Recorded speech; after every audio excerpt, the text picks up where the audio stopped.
사명의 회복. 여러분들이 며칠이에요? 5월 24일이죠. 오늘 무슨 날인 줄 아세요? 주일이죠. 네. 또 여러 가지 개인적인 오늘 생일인 분도 있을 것이고 나름대로 어떤 기념되는 날일 수도 있을 겁니다.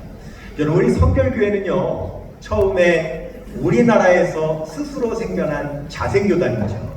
일본에서 유학하던 김상준, 정민 두 사람이 일본에서 은혜 받고 우리 조국에도 복음을 전해야 되겠다 해서 조선에 와서 복음을 전하는데, 처음에는 전도하는 사람들을 다른 교회로 보냈죠. 장로교, 감리교로 보냈어요. 그런데 그 무교동에 있는 복음 전도관에 너무 많은 사람들이 몰려드니까 어쩔 수 없이 교회를 세우게 되고, 더 사람들이 몰려드니까 교단을 세울 수밖에 없게 된 거예요.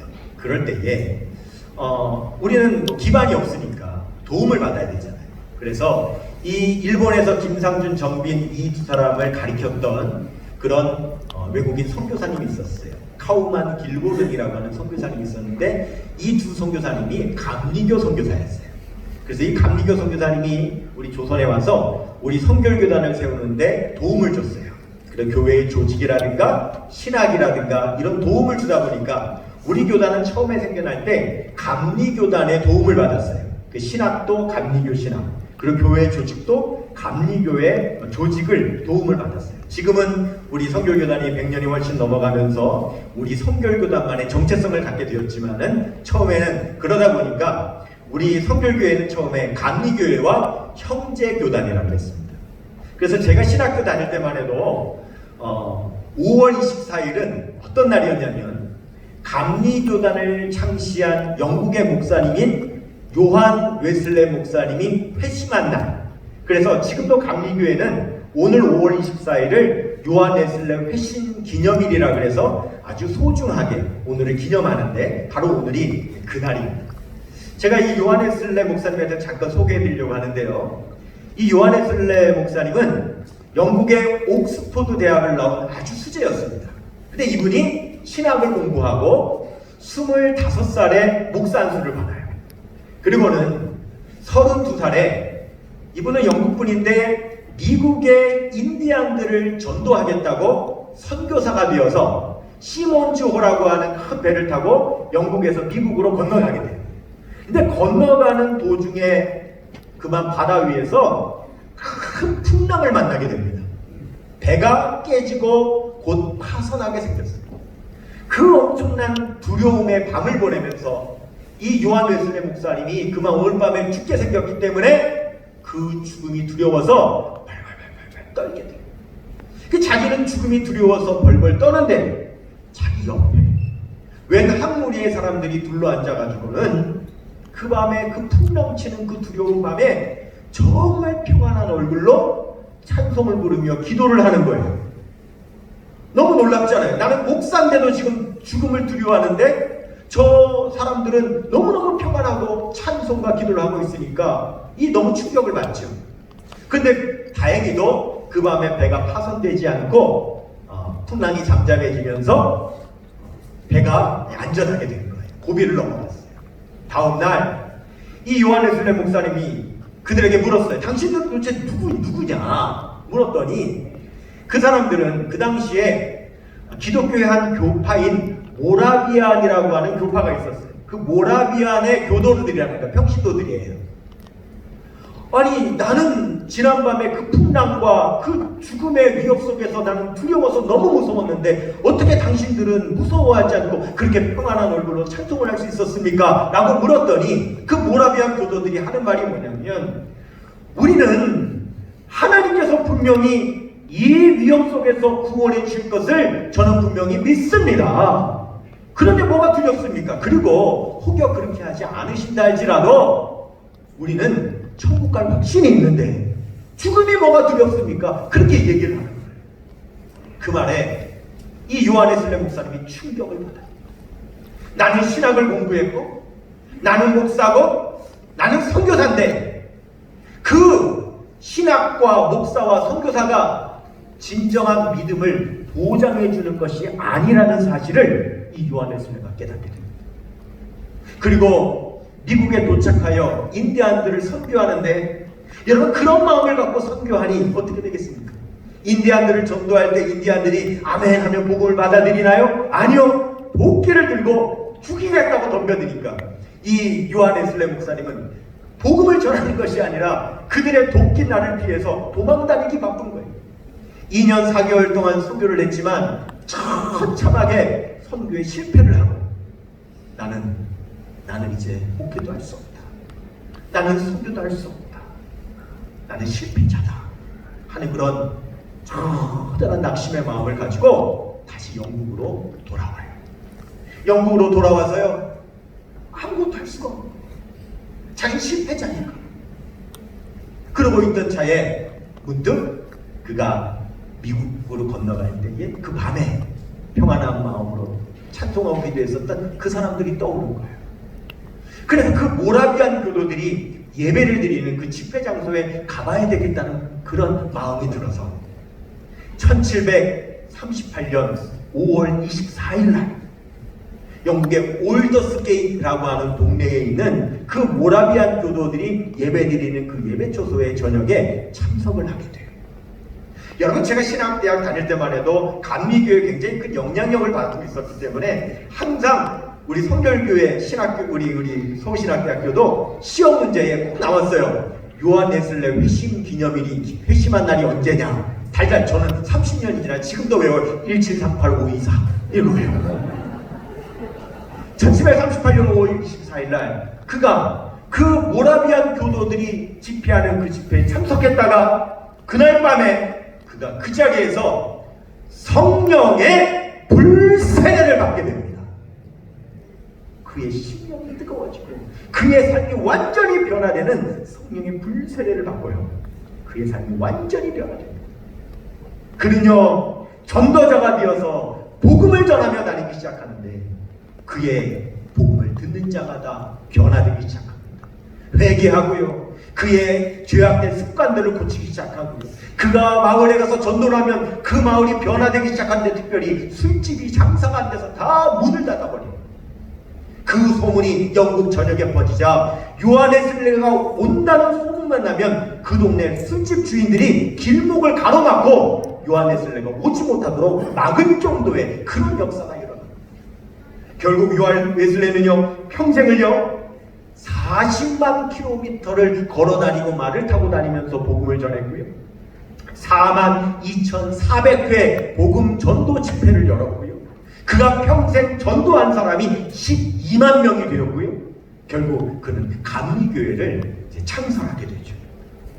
저는 오늘 여러분과 함께 요한복음 21장 말씀을 보면서 이 요한복음 21장에요 7명의 주님의 제자가 등장하는데 이 주님의 제자가 어떤 상태에 있느냐? 그 풍랑치는 배 위에서 낙심하고 좌절했던 그런 요한 웨슬레와 같은 그런 상황 가운데 있는 바로 이 제자들의 모습을 우리 오늘 말씀을 통해서 볼 수 있게 돼요. 오늘 말씀에 보면 7명의 제자는 이렇다고 나오죠. 베드로, 도마, 나다나엘, 세베대의 두 아들은 누굽니까? 야고보, 요한, 그리고 이름을 알 수 없는 또 2명의 제자. 그래서 7명의 제자가 나와요. 이 7명의 제자가 함께 있는데 그때 베드로가 갑자기 이런 말을 합니다. 나 이제 다시 물고기 잡으러 갈래. 그러자 나머지 6명의 제자가 그럼 우리도 따라갈래 하고는 같이 밤에 배에 올라서 물고기를 잡아요. 한 마리도 못 잡죠.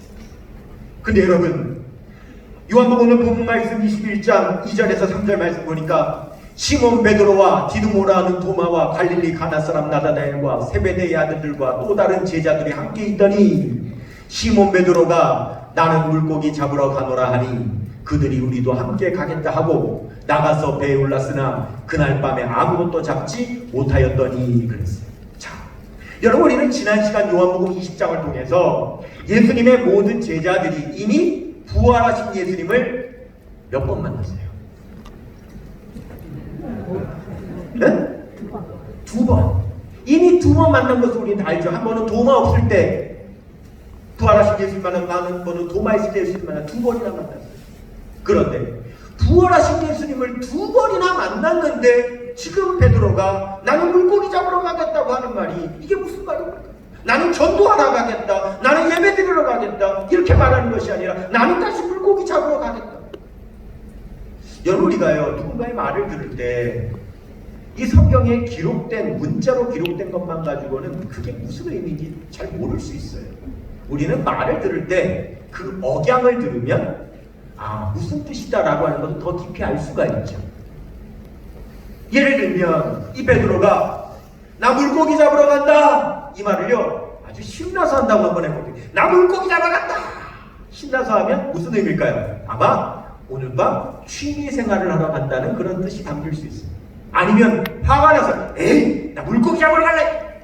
만약에 이런다면 뭔가 반항하는 듯한 그런 의미를 담아서 하는 뜻으로 알 수 있습니다. 그러면 오늘 베드로가 나 다시 물고기 잡으러 갈래 하는 말은 도대체 어떤 억양으로 한 말일까요? 저는 세 번째, 아주 의기소침해서 한 말로 들려요.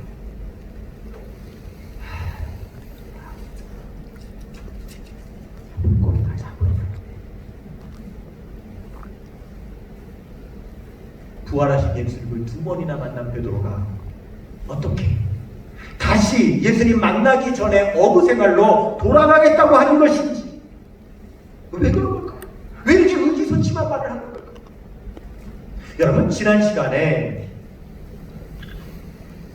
요한복음 20장에서 베드로가 예수님 부활하신 두 번 만났지요. 근데 여러분, 요한복음 20장을 자세하게 읽어보면 베드로가 원래는 성격상 어떤 사람이냐면 예수님이 계시면 먼저 나서는 사람이죠. 다른 제자보다 말을 해도 먼저 해야죠. 다른 사람보다 먼저 두드러지게 나타나는 성격이라. 그러면 부활하신 예수님께서 나타나셨으면 베드로가 먼저 나서가지고 예수님하고 막 끌어안든지 뭐 이렇게 얘기를 해야 될 텐데, 요한복음 20장에 보세요. 베드로가 예수님을 두 번이나 만났지만 예수님을 만나는 장면에서 전혀 언급이 안 돼요. 다른 장면에서는 많이 나왔던 베드로가 두 번이나 예수님 만나는 장면에서 언급이 안 됐다는 걸 무엇을 의미하느냐? 베드로가 예수님 부활하셔서 나타나셨을 때 숨은 거예요. 나서서 말하지 않은 거예요. 왜 그렇습니까? 왜 나서지 못할까요? 도대체 베드로에게는 무슨 문제가 있었던 걸까요? 예수님 붙잡혔을 때 다구리기 전에 세 번이나 예수님을 부인하고 저주했죠. 예수님께서 경고하셨는데도 저주했고, 또 닭이 울 때 예수님께서 마지막 저주한 베드로의 눈과 마주치셨죠. 베드로는요, 그런 실패가 있기 때문에 부활하신 예수님께서 나타나셨을 때 예수님 앞에 얼굴을 들지 못하는 거예요. 예수님 앞에 당당히 나설 수가 없는 거예요. 왜? 예수님 앞에 실패한 제자니까. 예수님을 부인한 제자요, 예수님을 저주한 제자인데 부활하신 예수님 나타나셨을 때 어떻게 그 앞에 당당히 나설 수가 있겠어요? 도리어 부활하신 예수님께서 자꾸 나타나는 것이 베드로한테는요 더 주눅들게 만드는 것이고요, 더 자괴감에 빠져들게 만드는 거예요. 그래서 여러분요, 우리가요 인간관계를 잘하고 살아야 돼요. 여러분, 내가 뭔가 못한 사람이죠. 뭔가 내가 여러분 껄끄러운 사람이죠. 길거리 가다가 그 사람 딱 나타나 봐요. 만나는 게 두려운 거란 말이에요. 부딪히고 싶지 않은 거란 말이에요. 부활하신 예수님께서 자꾸 나타나는 것이 베드로한테는요 점점 더 무거운 짐이 되는 거예요. 그러니 이제 베드로는요 포기하게 되는 거죠. 이제 나는 틀렸다. 내가 무슨 제자야, 내가 무슨 사도야. 그냥 다시 물고기나 잡으러 가요. 그리고 배를 타고 가. 거기 6명의 제자가 있었다 그랬어요. 거기에 여러분 야고보, 요한은 베드로하고 동업했던 어부니까 같이 가서 물고기 잡는다고 쳐요. 하지만 나머지 4명은요 어부도 아닙니다. 배를 타고 간들 그들은 물고기도 못 잡습니다. 그런데도 따라갑니다. 왜 따라갔을까요? 이 제자들이 볼 때요 베드로가 너무 낙심이 있는데 어떻게 도와줄 방법이 없는 거예요. 뭐라고 해줄 방법이 없는 거예요. 친구니까 해줄 수 있는 최선의 방법이 뭐냐? 그냥 같이 있어주는 거예요. 베드로가 배를 타겠다고 하니까, 물고기 잡겠다고 하니까 그냥 그 곁에 같이 있어주는 거예요. 여러분, 때로는 그게 필요해요. 베드로가 낙심한 마음으로 내가 주님 앞에 무슨 면목이 있겠어? 내가 이제 무슨 사도겠어? 그냥 다시 물고기가 잡으러 가요. 하고 여러분 배를 타고 나갔는데 혹시 같이 안 따라 나갔다가 다음날 아침에 배만 발견되면 어떻게? 그 옆에라도 있어줘야 될 거예요. 지금 다른 사도들, 제자들은 최선을 다하는 거예요. 우리가 때로는요, 힘들고 낙심하고 어려운 절망 가운데 있는 사람들요, 도와줄 수 있는 최선의 방법이 때로는 그냥 가만히 옆에 있어주는 게 최선일 때가 많아요. 어떤 권사님이 있었어요. 이 권사님이요, 시집간 딸이 직장 생활을 하니까 그 딸 도와주겠다고 손녀를 봐줬어요. 손녀를 돌봐주는데 사실 이 권사님은 사연이 있어요. 남편이요, 젊어서 남편이 건달이었어요. 그래가지고 얼마나 폭력을 쓰는지 이 권사님은 남편 폭력에 시달리다 결국 남편과 헤어졌어요. 헤어졌는데도 이 남편이요, 꼭 하면 전화해가지고 돈 달라고 해요. 못 준다고 하면은요, 딸 직장 찾아가가지고 딸 직장에 가서 행패 부리겠다는 거예요. 딸한테 협박하겠다는 거예요. 그러니까 그러면 안 되잖아요. 그래서 이 권사님이 어쩔 수 없이 남편이 돈을 달라고 하면 딸 때문에 딸한테 행패 부려서는 안 되니까 돈을 주고 있어요. 그날은요, 또 소녀를 돌보고 있는데 남편이 전화했어요. 돈 달라고. 이제 없다 그러니까요, 딸 직장으로 지금 찾아가겠다는 거예요. 직장 가서 행패 부리겠다는 거예요. 그러면 안 되잖아요. 그래서 딸만큼은 보호해야 되니까. 그리고는 손녀를 재웠어요. 손녀를 재워놓고 남편 돈 주려고 남편을 나갔는데 그 사이에 그만이 손녀가 잠이 깨가지고 할머니를 찾다가 그만 아파트 베란다 밖으로 떨어져서 죽었어요.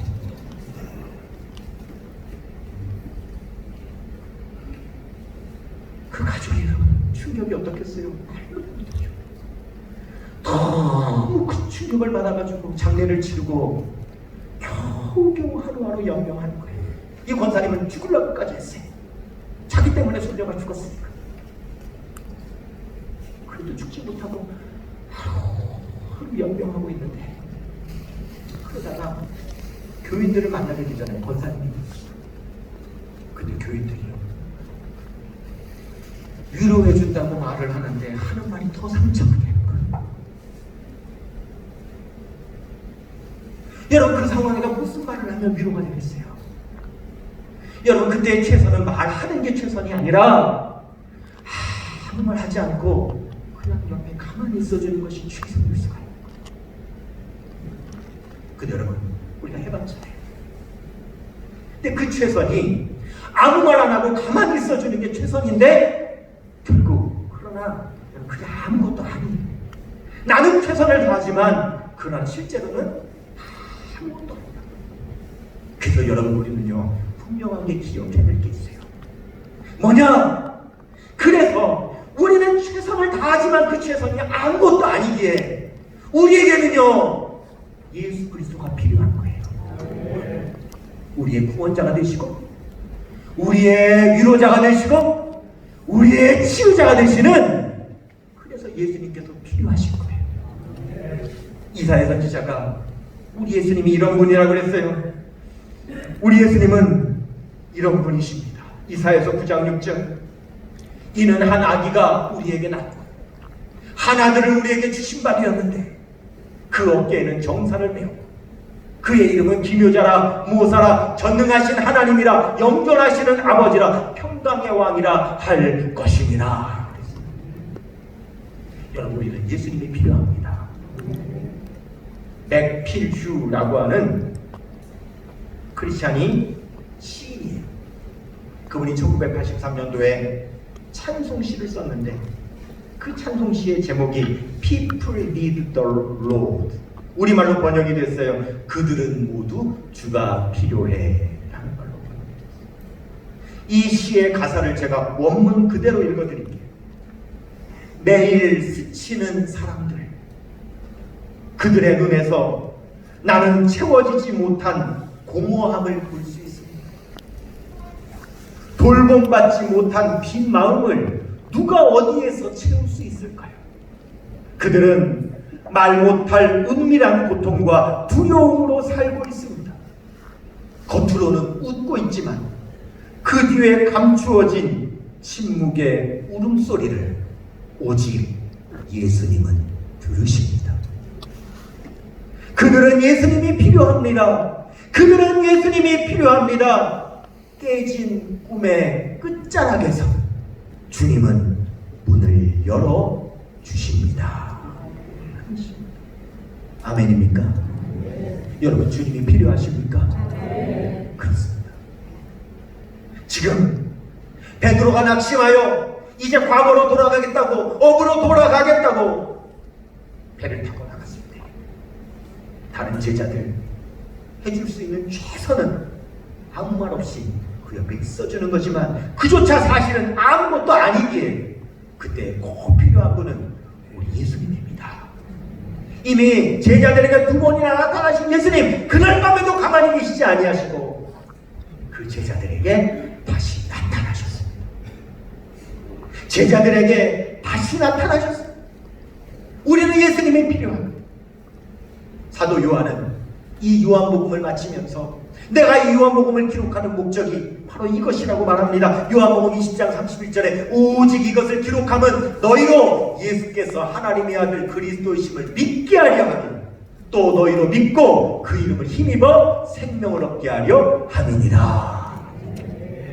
왜 이 말씀을 기록했느냐? 예수님 만나라고. 우리는 예수님이 필요하니까 그 예수님을 믿으라고, 예수님이 뭐 생명을 얻으라고 사도 요한이 이 말씀을 기록했다는 거예요. 그날 밤 예수님께서 찾아오셨어요.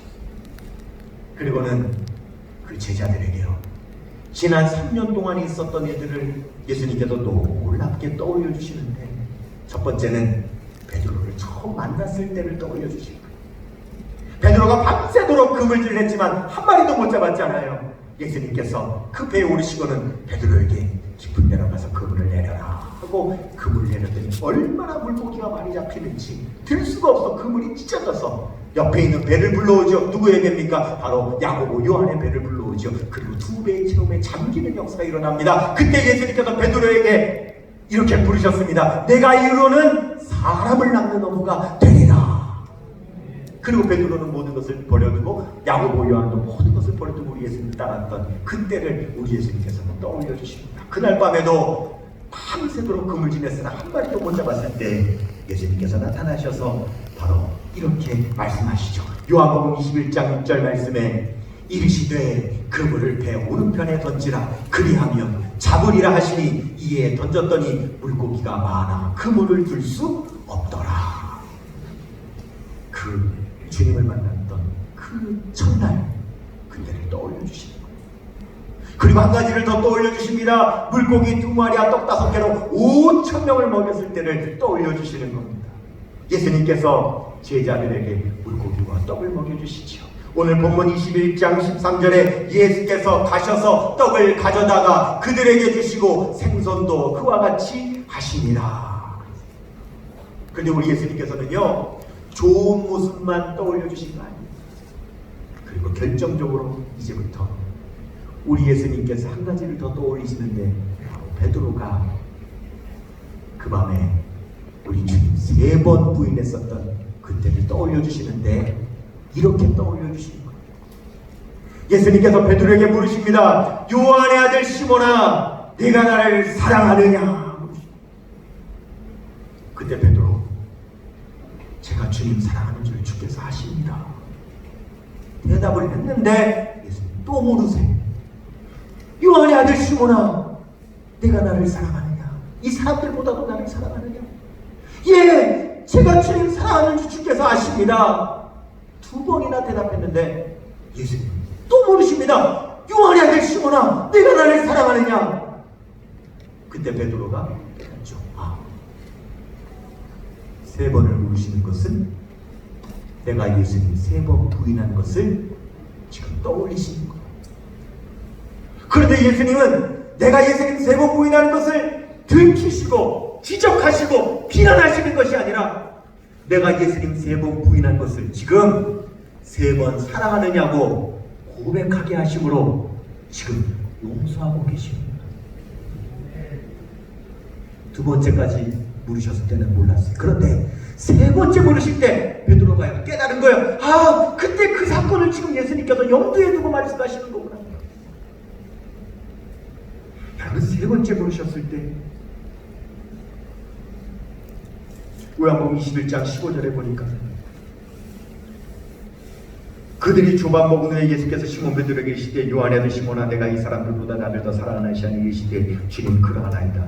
내가 주님 사랑하는 줄 주께서 아시나니 이르시되 내 양을 먹이라. 그렇게 하셨죠. 그리고 3번째 17절에 보니까 3번째 이르시되 요한의 아들 시몬아, 내가 나를 사랑하느냐 하시니 주께서 3번째 내가 나를 사랑하느냐 하심으로 뭐라 그랬어요? 베드로가 근심하여. 여러분, 여기 근심했다라고 하는 말은요, 헬라어로 리페오라는 말입니다. 근데 이 리페오라는 말은요, 정확하게 번역하면 이런 뜻입니다. 얼굴을 2손으로 가리고 비탄에 잠기다라는 뜻입니다.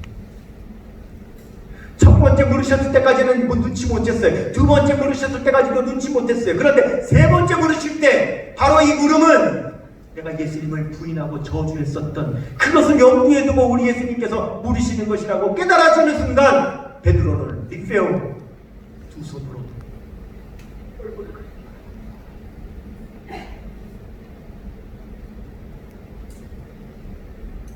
이때 여러분, 우리가 글자로 써있는 것으로는요 다 와닿지가 않는 겁니다. 이때 3번째 베드로가 내가 주님 사랑하는 줄 주께서 아시나이다는 어떤 억양으로 했을까요? 어떤 음성으로 대답했을까요?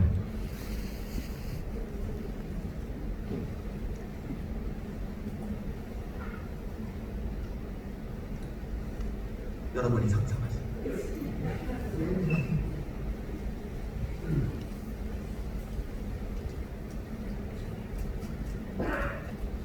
예수님께서는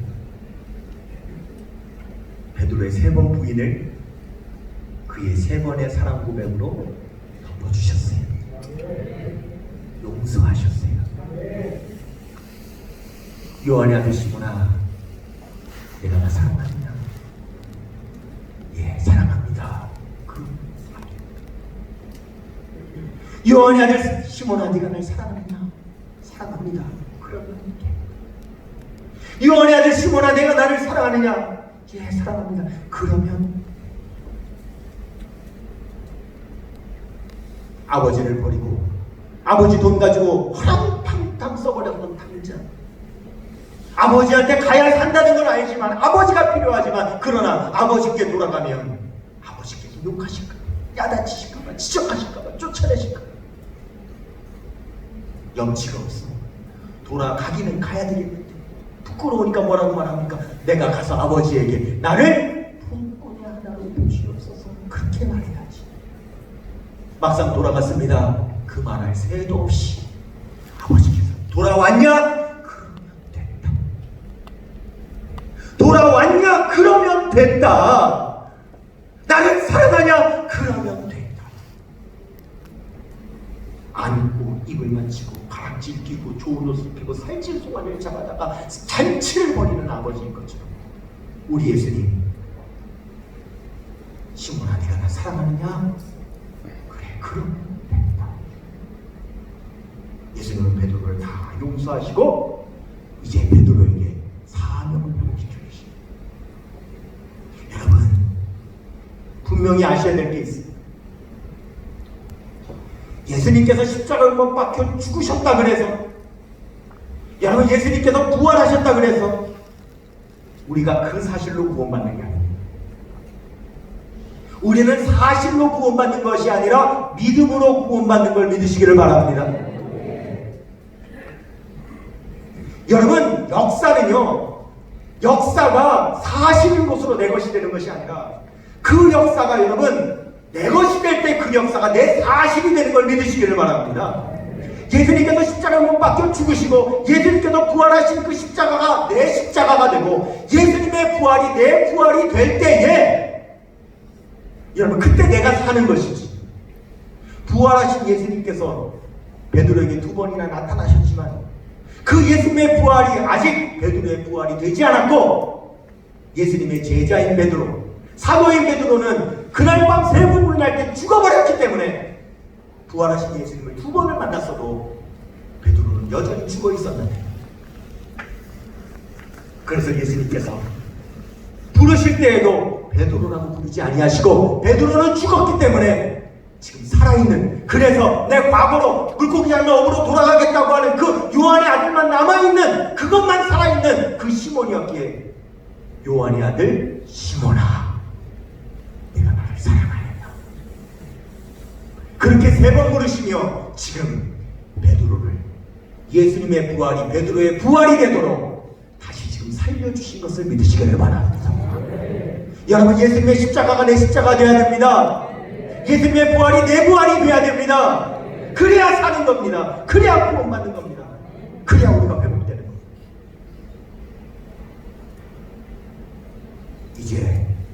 이제 다시 살아난 그 베드로에게 우리 예수님은 사명을 회복시켜 주시죠. 내 어린 양을 먹이라.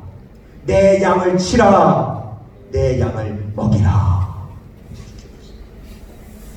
여러분 치료라는 말 아시죠? 치유라는 말도 아시죠? 그럼 그 치료라는 말과 치유라는 말이 같은 말인가요? 다른 말인가요? 사실 같은 면도 있지만 다른 면도 있습니다. 치료는요, 방법으로 고치는 것을 치료라고 합니다. 고치는 방법으로 고치는 것을 치료라고 해요. 그래서 치료법이라는 말이 있습니다. 근데 치유는 방법으로 고치는 것이 아닙니다. 그렇기 때문에 치유법이라는 말은 없습니다. 즉 방법이 있어도 고치면 치료입니다. 그러나 치료할 수 있는 방법이 없어도 고치지 못해도 방법이 없어도 낫게 할 수 있는 것은 치유입니다. 사람은 방법으로 고치기 때문에 치료하는 거예요. 그러나 사람에게서 방법이 없다 할 때에, 사람의 방법으로 고칠 수 없다 할 그때에도 우리 주님은 치유하시는 주님이시기 때문에, 방법이 없어도 낫게 하시는 주님이시기 때문에, 제자들 옆에서 해줄 것이 없어도 우리 예수님은 고쳐주실 수 있기 때문에, 회복시켜 주실 수 있기 때문에 우리는 치유하시는 예수님이 필요한 거죠. 마태복음 16장에 보면 베드로가 가이사랴 빌립보에서 예수님께서 제자들에게 너희는 나를 누구라 하느냐 물으셨을 때 아무도 대답 못할 때 베드로가 나서서 주는 그리스도시요 살아계신 하나님의 아들입니다 라고 아주 멋진 신앙 고백을 하죠. 그날이 베드로한테 전성기 아니었습니까? 그날이 어떤 날이냐? 베드로 전교 1등한 날입니다. 그때 예수님께서 너무 잘했다고 칭찬하셨죠. 바요나 시모나 복이 있도다라고 칭찬하셨습니다. 그런데 이거 아십니까? 베드로가 전교 1등한 그날도 우리 주님은 이 사명 안 주셨었습니다. 그런 위대한 신앙 고백을 한 그날도 우리 예수님은 뭐라고만 하셨냐면 내가 이 반석 위에 내 교회를 세우겠다라고 그렇게만 말씀하셨지 어린 양을 먹이라, 내 양을 치라, 내 양을 먹이라는 사명 안 주셨습니다. 그런데 오늘 예수님을 3번이나 저주하고 부인하고 예수님 앞에 얼굴을 들 수 없는 그런 가장 낮아지고 가장 비참해져 있는 그 절망의 순간에 그날 예수님께서 베드로를 회복시킨 다음에 이 사명을 주십니다. 내 어린 양을 먹이라, 내 양을 치라, 내 양을 먹이라. 왜 전교 1등 할 때 이 사명 안 주시고 이 바닥인 오늘 예수님께서는 이 사명을 주신 걸까요? 뭐라고 하셨습니까? 내 어린 양을 먹이라. 여러분 어린 양은요 자꾸 넘어집니다. 어린 양은요 길을 헤맵니다. 어린 양은요 상처도 많이 받습니다. 어린 양은요 연약합니다. 베드로가 지금 그 어린 양입니다. 이사야 53장 6절 우리는 다 양 같아서 그릇 행하여 각기 제 길로 갔거늘 여호와께서는 우리의 죄악을 그에게 담당시키셨도다. 여러분요, 오늘 베드로는 그 어린 양으로 우리 예수님께 오늘 치유받았습니다. 그 어린 양으로 오늘 예수님께 회복됐습니다. 네가 어린 양을 경험했기 때문에, 네가 예수님을 만나 그 치유를 경험했기 때문에 이제서야 너도 그런 어린 양을 먹일 수 있게 되는 것이다. 너도 이제는 그 양을 칠 수 있게 되는 것이다. 너도 이제는 그 양을 먹일 수 있게 되는 것이다. 내 양을 먹이라. 여러분, 우리는요 지금 치료법이 없는 시대를 살아가고 있잖아요. 우리의 생활을 엉망으로 만들고, 이렇게 예배를 엉망으로 만들고, 오늘도 여전히 마스크를 쓴 채 답답하게 예배 드려야 되는 우리의 이런 모든 상황을 만든 이 상황에 대한 치료법이 없는 시대를 살아가고 있잖아요. 여러분, 치료법은 없지만 그러나 방법이 없어도 고치시는 예수님의 치유가 있기에 우리 오늘도 예수님이 필요합니다. 예수님께서 이제 우리를 치유하여 주시고 우리의 사명을 다시금 회복시켜 주셔서 우리의 예배와 우리의 전도와 우리의 선교와 우리의 다음 세대의 제자들과 이웃을 향한 그 섬김의 사역들 하나님 이제는 회복시켜 주시옵소서. 예수 그리스도로 말미암아 회복되는 그리고 세계의 모든 사람들에게, 열방의 사람들에게 당신도 예수님이 필요하다고 증거하는 어린 양을 먹이시고 치시고 먹이시는 우리 모든 주의 백성들 다 되시기를 주님의 이름으로 축원합니다.